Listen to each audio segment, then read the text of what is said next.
Dans l'est de l'Ukraine, la région du Donbass est en proie à la guerre depuis 2014. Auparavant, des efforts y étaient menés pour développer le tourisme.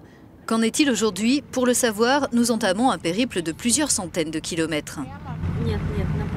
Le village de Ranitne a été fondé au XVIIIe siècle par les Ouroums, des Grecs turcophones de Crimée. Après la Seconde Guerre mondiale, des Tatars de Crimée se sont installés dans ce secteur, aujourd'hui situé en zone rouge. La rivière Kalmius, qui borde la commune, fait office de ligne de front entre les séparatistes pro-russes et les forces ukrainiennes. Avant la guerre, on pouvait faire du kayak ici et apprécier les paysages et les plats traditionnels locaux.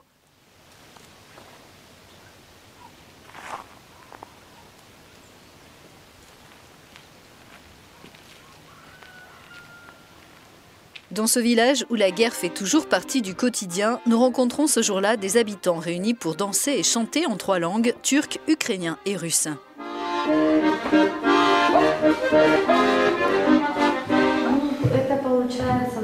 Depuis 3 ans, de nombreux bâtiments et habitations ont été visés par des bombardements et des vies humaines ont été perdues.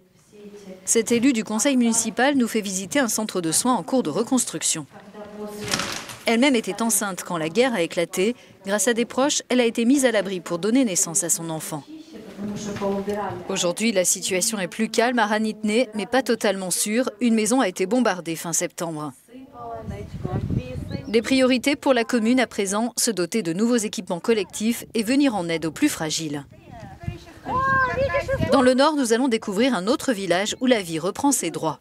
Oleksandro Kalinove était déjà connu pour ses initiatives en faveur du tourisme. Il se situe à environ 40 km de la ligne de front aujourd'hui. Les touristes ont déserté, mais les villageois ne baissent pas les bras. Dans ce musée créé par les habitants, nous découvrons une exposition sur l'agriculture, l'artisanat et l'histoire du village. La culture et la nature grâce au parc paysager de Klebanbik tout proche, voilà ce que Oleksandro Kalinove a à offrir. Comme le soulignent les militants locaux que nous avons rencontrés, il ne manque plus que la paix. Sloviansk, qui était au cœur des combats au début de la guerre, tente de renaître.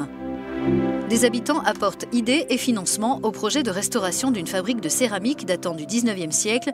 À l'époque, la qualité de ces produits était réputée à Paris et Bruxelles. Ils espèrent y réinstaller d'anciennes machines, organiser des ateliers et ouvrir un café et des espaces de réunion et de travail.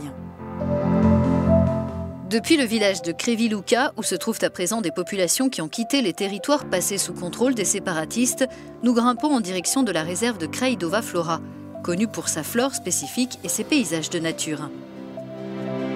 Ici, une spécialiste du tourisme originaire de Donetsk s'est donnée pour mission de promouvoir l'écotourisme.